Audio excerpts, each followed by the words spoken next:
imagine the knowledge I lost to these creatures with something like the Appin Massacre, where most of them were wiped out. And John, I think it's a remarkable spot. There's so much going on there, but when you have a whole series of them, like survey markers, then you start thinking, well, hang on a second, what's going on here?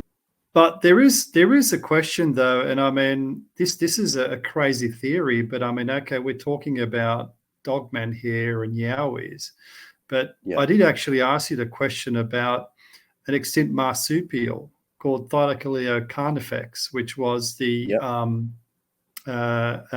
marsupial lion. I'm starting to wonder whether or not we're actually dealing with a creature that may have sort of survived longer than we thought and may be out there.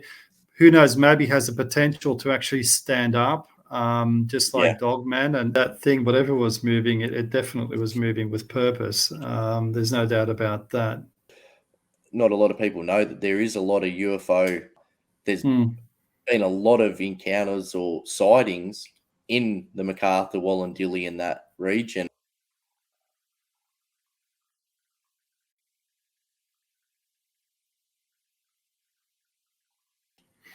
Look, I know for a fact that I obviously ran a civil research society for a decade back in the early 2000s, and the whole purpose of that was to research aerial phenomena, or UFOs, unidentified flying objects, which may not necessarily mean that we're hunting aliens. We're looking into strange aerial phenomena that is unconventional in nature.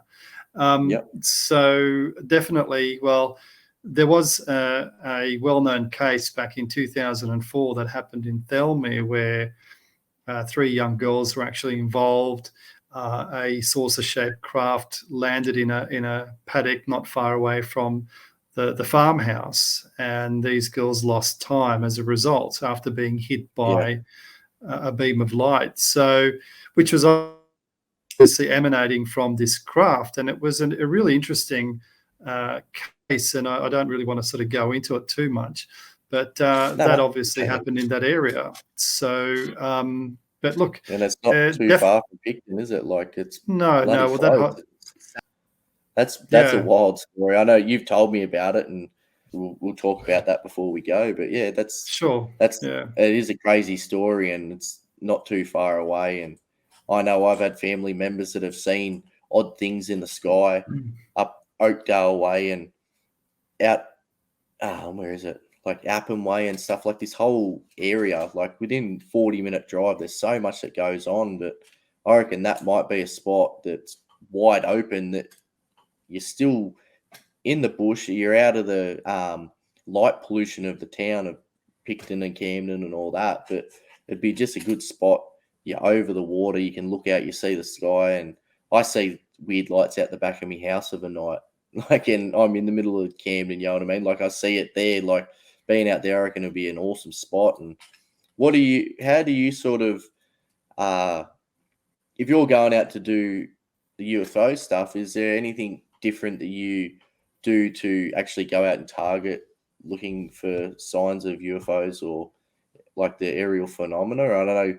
There's a lot of you've had a lot of stuff going with like the Min lights sort of stuff and as well. So it's not just, we're not just talking about aliens, we're talking about sort of everything. Is there anything that you sort of do to go look for that, or you just sort of go out in the bush and hope to see stuff?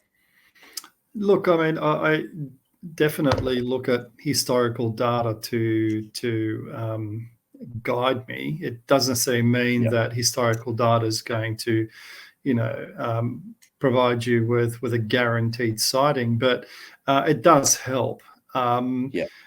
I think that the approach needs to be a very critical approach, but also having the right sort of instrumentation, because it's all good and well to have an observation, a personal experience. And a lot of people are happy with that, is to have a personal experience, a personal encounter, and you interpret it however which way you want to.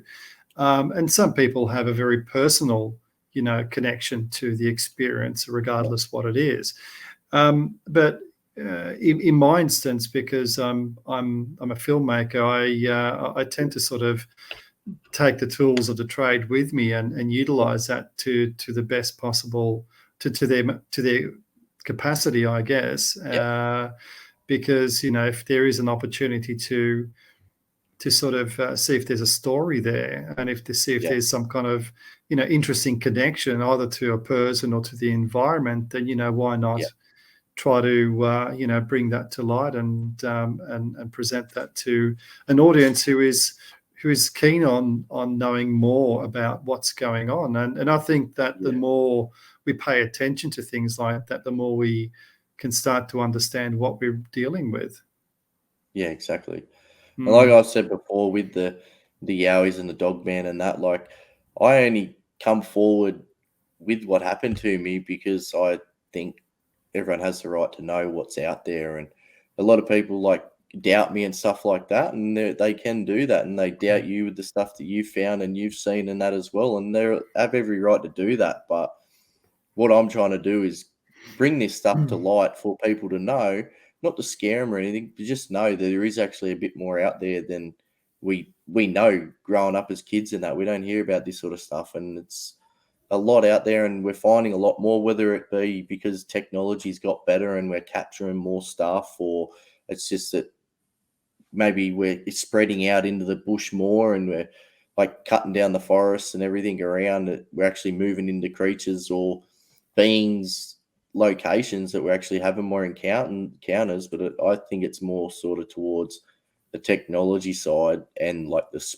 urban sprawl. It's not just sort of like they're coming looking for us. It's just we're moving in and we've got better cameras. But it's just that's what I've come forward for. I got the missus and two young kids, and I think when another bloke with a missus and a couple of young kids want to go camping in the bush, they can go and do it. And there's not a lot of reports in Australia of people getting hurt. If they do get hurt, they sort of, if someone does they're get not hurt, around like to tell the just send them story now. yeah, Some they of them, can't. aren't But, they? but yeah, exactly. But like, there's not a massive amount of like reportings of attacks and stuff like that. It's not to scare people, just to sort of, hey, when you go out in the bush, don't be scared. But if you hear something that goes bump in the night, it could be something that went bump in the night. It's not just what you're hearing. Like, it's good to know what's around when you got young kids, and with your kids are grown up now, but when you were younger, like going out and stuff, you sort of always got to keep in mind there is stuff out there we sort of got to keep an ear out for, but don't scare the kids and let them enjoy nature, because that's what we were born to do, is be out in the bush and actually, like, you know what I mean? Like, it was supposed to be out enjoying it, and it's not to be scared. But I just thought I'd come forward with this stuff to try and help people.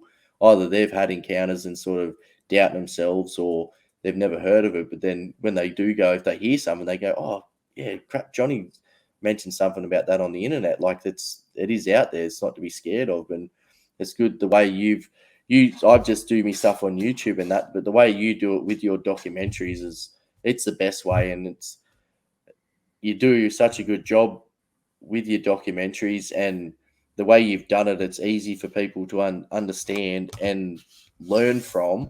And you're not trying to scare them. Like your older documentaries, when you did like the paranormal stuff, it wasn't even like trying to scare them. You're trying to show them what you guys are encountering, and it's the way you've done it, and it's awesome. And I still, every couple of weeks, I still watch Tracking the Law. It's the best, the way you incorporated the Indigenous side and all the burning and all that. And I always love giving you a rap to everyone. And I talk to guys at work and say, "Oh, check this documentary out." There's a funny looking bloke with a dirty beard and a mullet at the end, but watch the rest of it, watch the start of it, you'll enjoy. That's the good part. Down back at the end, I'm at the end of it, but make sure you check it out. It's awesome. And everyone I've spoke to that's watched it, after I've told them, they've come back and go, "Wow, he's done such a good job." And it's just good that you've found your niche of how to bring forward information without scaring people, or you've learned how to do it. Like, you do such a good job. So have you, you've done like your cryptids and your paranormal and stuff like that, have you got any plans for the future that you want to talk about and let people know about, you might be working on, or anything in the future? Yeah, well, John, I've actually started working on a UFO documentary film. Now, I haven't done one for a very long time. I think the last UFO documentary that I did was back in 2012. And my daughter actually helped me with that. She actually presented the documentary, so she did the whole research aspect of it, and we sort of built the story on that. So now I'm actually producing a documentary titled Archived, and that sort of follows the big UFO wave that happened in Australia in 2001, and it'll basically spiral out from there. But I guess the interesting, or the catalyst for this documentary will be, or starting point will be, that big UFO wave that happened back over 20 years ago now. Which sort of happened all around Sydney, especially the coastal region of Sydney. And there was some very interesting reports that came out of that, some very interesting experiences. In fact, I was one of the people who actually had first-hand encounters with UFOs out there, out in the northern beaches. And it was a very interesting time. And so we actually have got our first shoot next month. We've been preparing, so we've been doing some practice shots, location hunting and all that kind of stuff, because there's going to be a lot of interviews, a lot of face-to-camera stuff, and on location shoots. That's awesome. So, and that's going to be the next project, basically, until I find another cryptid story that that could sort of follow on from Tracking the Law. This one's going to be the core project. Awesome. So will you more talk about the stuff that happened back then, or were you actually going to incorporate going out and doing your own research maybe in these same areas again now, or is it more just to bring to light the old sort of encounters that happen in these areas? I think it's a mixture of a few things, and I think you sort of nailed that a little bit, because we do want to bring forward a lot of those sightings which seem to have been sort of kind of forgotten, especially with the modern day UFO movement. A lot of these old reports seem to have sort of slipped away into the archive, and that's why it's called Archive. It's a great name. So it kind of builds up from there. And look, it's one of those things with documentary films, and I've learned over the past almost 2 decades of actually filming documentary films and reality TV shows, is you can plan it, but it doesn't always turn out the way you initially planned these things.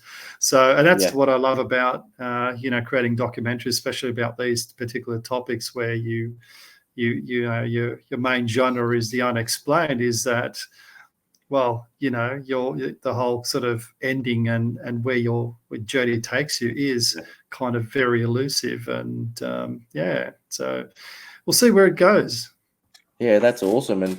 And if you look into the stuff like in America and that, and there's a lot of shows on it with the Bigfoot being tied in with the UFO side too, like you could be out looking at some of these locations for this new documentary you're doing, and you could actually find that there is a bit of a connection there, and you might actually find something that brings you up for your next cryptid sort of documentary, which is pretty exciting, because some of the locations, like there has been a lot of locations of the UFOs in Australia, there has been Yowie sightings, there has been panthers, or even ghosts or spirits and stuff like that. Like that's the best thing about it, that you could be going out to do this new documentary, and you could be halfway through it and go, you know what, I've got this, I'm going to finish this, but at the same time I've got this one going now, because we've had all this stuff happen. And like you could find that you could be doing another paranormal sort of documentary at the same time out of it. It's bloody exciting. And that was enough to be go, oh man, I can't wait for it to come out. And but hopefully when we're going out into the bush and that, we can find stuff that you can sort of add to it. And some of them stories you told me about, they're wild, and I can't wait for you to bring that out for people to hear. And like you said, it's getting big now with all the information about UFOs and that all through America. It's going through the Congress and it's on the news and everything now. And stories like that can still be as important as the stuff that they're talking about in Congress or they're talking over there, because like you said, you've had people that are encountered, and I'm not going to go into the encounters and the sightings that you've seen and what's been seen there, but it could be just as important as what they're talking about on the news, and that for people to say, hey, you know what? They're talking about this stuff on the news and all that, but that's a bit out there. But yeah, that stuff Attila was talking about, I seen something like that, because it's their stuff's just straight down the line. It's we've seen this at this time and that.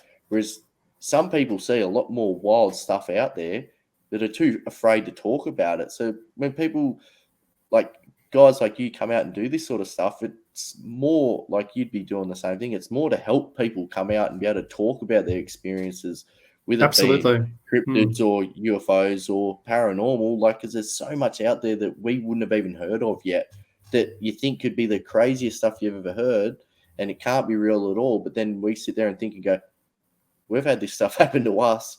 There's no chance that I'm saying that old mate over there that just told me this happened at night in the sky at this location can't be real too, because the more you look into this sort of stuff on both sides of it, there, like, the more you see, the more you sort of work out that anything's possible. And yeah, it's awesome. And hopefully I can be a little pack donkey there, and you can load me up and I'll carry all your stuff just so I can be there to experience too. But look, I think the answer to that question really is that, you know, you learn not to draw a line. You know, that I don't think there are any boundaries when it comes to, you know, the unexplained, because some of the stuff that I experienced personally, especially when I was doing a lot of the ghosty stuff, haunted locations in Australia and even filming overseas, and some of the experiences that you have, and some of the things that people who are with you that have had their own personal encounters. And when you're talking about not just one, but 2 or 3 people have had the same experience, and when, you know, we're talking about things that appear in horror movies, you know, that's the type of, you know, horrifying and grotesque scenery that these people were privy to. You know, then you start thinking, well, there are no boundaries, there are no lines that you draw when it comes to the unexplained, because there's simply so much that's going on out there. People are witnessing so many things that you know, you seem to have issues categorizing them. Yeah, it's I've told my partner, like the missus, a few of your stories when you're being out paranormal, and I get goosebumps telling her, and she's like, "Oh my god, that's like a movie I've watched." And I'm like, "Yeah," and it wasn't just him. It's not like you just have to take Attila's word, which I do. I believe you. You're never a doubt in my mind about you. Like, you're straight down the line. You tell us everything.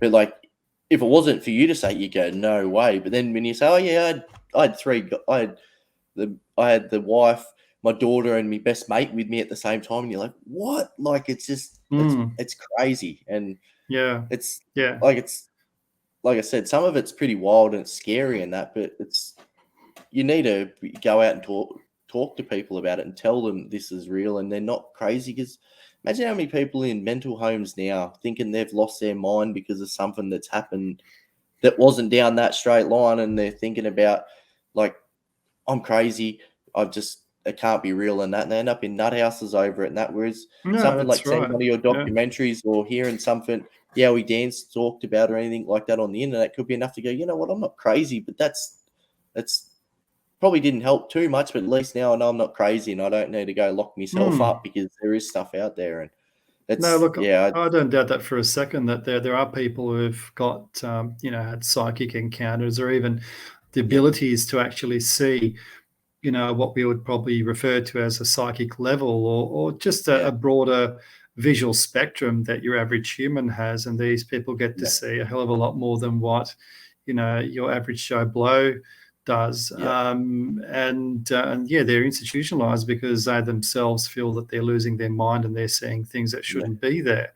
And there are numerous stories of, you know, of people And there's one particular story where a person that I knew, he was a mental health nurse who actually saw a shadow figure follow this person into a mental ward, and the patient actually saw the look on the guy's face and made mention. I actually asked the nurse, and she said to him, or asked him, "You're seeing this as well, aren't you?" And he was, he was an employee, he'd lose his job. So, and these are some of the things that happen. You talk to nurses, and I mean, I have family members overseas who are in the medical industry, and some of the stories that they have are, are quite unusual, and people would regard them as fictitious, but they're not. They experience and see a lot of things. Nurses, for example, in Australia, when someone's dying, who's in hospice care or one of these palliative wards, they open up the window just before the person passes, and it's one of those customary things that they do to allow the spirit to go free. And they don't just do it in Australia; they do it worldwide, even in Europe. So, and you start to wonder, where did these customs come from? And it's not because someone came up with an awesome idea to open the window just before someone dies. Exactly. There's a reason why people do these things. There are stories associated with these, and I would call them cultural activities, because they're part of the medical culture.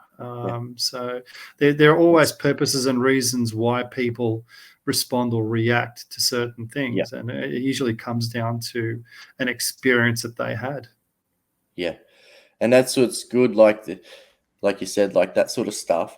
And then with the Aboriginals, they talk about like their stories of not kids don't leave camp at night because the yows will get you, or don't go down to the billabong because the bunyips will get you. And they've had all these stories, like everything that we're sort of had encounters with that people think that aren't real are tied into every culture nearly around the whole planet. Like it's your paranormal stuff, even your lights in the sky. Like there's Aboriginal stories about the lights in the sky and the min lights and all the different stuff like that. The encounters with spirits, bad spirits, and that's what annoys me about people hate the welcome to country. And I know they're pushing it too much. They're trying to get it included in everything, and they're trying to do the right thing. It's just sort of rubbing people the wrong way because it's happening all the time. But when a person from another mob come into my area, my mob would give them a welcome to country, and it's not just to sort of, it's just to say hello. It was they give that person that was coming in, the outsider to the area, protection from the mob and from the bad spirits of the land. And like I said, they're sort of doing it the wrong way, but they're trying. But that's what it was for. And it's a sort of, it went on for 100,000 years that they did that. And it wasn't just so someone in my mob didn't kill him. He had protection through the whole forest from the spirits and the creatures that are out there that they knew existed. And it's so it'd be good if they did it sort of a different way, a different approach sort of to it. And same with the smoking ceremonies. They did the smoking ceremonies to get rid of the bad spirits, to bring in new, make you feel better, to cleanse an area and stuff like that. But they're just sort of doing the smoking ceremonies all the time now, which it still helps. Like it's still like it's showing awareness to the Indigenous Australians, like the Aboriginals, but it's part of their culture, and that was to sometimes get bad spirits away from someone, or get a yowie out of the area because they thought it was a fire coming. And like it's all everything on Earth with these weird paranormal cryptids and UFOs sort of ties into every culture around the world, and it's awesome. And it's great the way you've done it, and I love there's other people out there that are doing such a great job too. And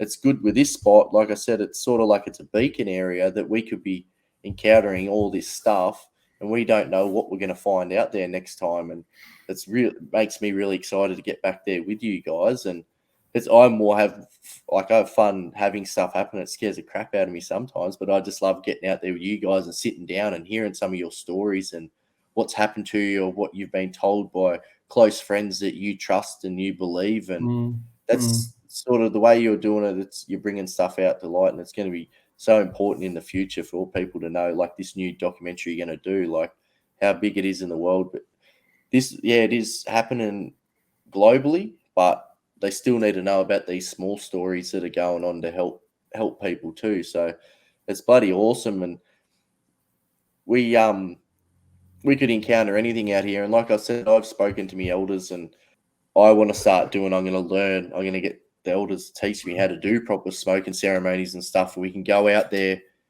do a smoking ceremony before we go into the bush, and see if we actually have any different encounters with the creatures, or see if it's less scary. Like it's not as crazy, like you said, heard branches getting smashed and rocks thrown and that. See if whatever's in the area is actually less aggressive, maybe, or more inquisitive to come up and see us, because we've actually done a traditional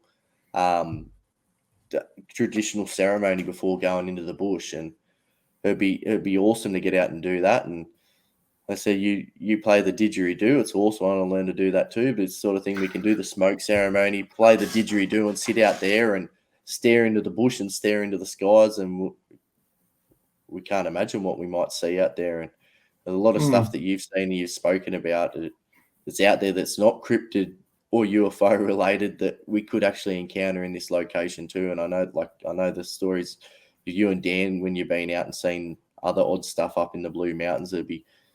We don't know, we might see it here because really it's not far from the Blue Mountains either. But just quickly, for someone that might have had an encounter like we've had, whether it been in the bush or in the sky and that, do you have any advice for them, like how they can sort of think about, like how they can get their mind around what's going on? Like, do you have any?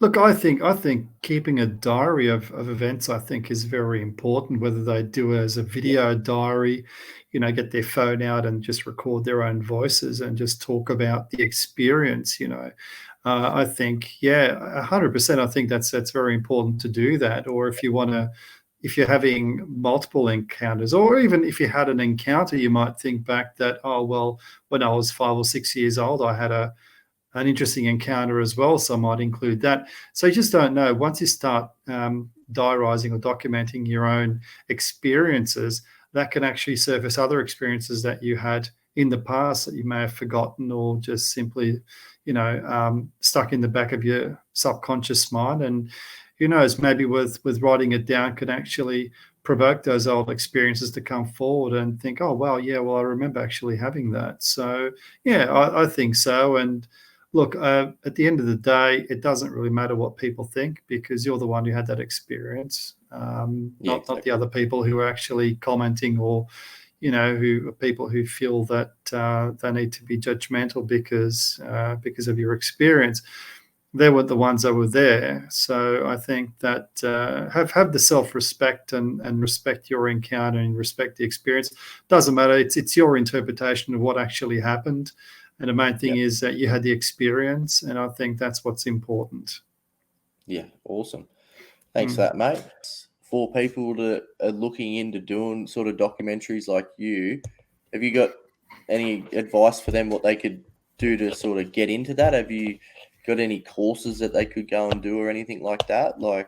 Well, I'm actually creating a course on Udemy, which is specifically for documentary filmmaking and how you start, and the whole process basically, and how you can actually, generate some revenue out of it to be able to fund future projects, because it's very important to do that, because otherwise, if you can't subsidize a project, then it's going to go nowhere, right? So it sort of encompasses a lot of things, including that. How to start, and there's also going to be an opportunity there to sort of express their creative ability as well. So I'm hoping to get that ready in the coming month. It's a massive project, because I'm putting a lot of my knowledge into it, and filming and explaining. So it's quite detailed, probably about anywhere between 5 to 6 or 7 hours in length, so maybe even longer. So I'm condensing it down. I did used to run courses at community college, MacArthur Community College, which went for 2 days. But COVID happened, and and a lot of other things happened. Other projects came to be, and then when you finalise that course, we'll have another chat and that, let people know. I can't wait to go. I'm going to go and do it for sure. I've seen your work and I've seen the dedication you put into your documentaries, and I know you're going to do the same with the course. So I can't wait for that. It'd be awesome. I know this had sort of turned into an interview with you, and it was sort of just going to be a chat about what we seen and what we found in this location. But it was good to talk about what we can do and other stuff that you know about before we get going. Do you want to let everyone know where they can find your documentaries or find your website and all that sort of stuff? Sure. Well, between Amazon and Tubi TV, there's Apple TV as well. But look, I mean, the Paranormal Investigators.tv website is probably the best place to start. It's sort of like a good foundation, sort of, follow the breadcrumbs to where they lead you when it comes to the desired content that people would want to watch. But I think that's probably the best way to start, and just follow the breadcrumbs from there on. Yeah, awesome.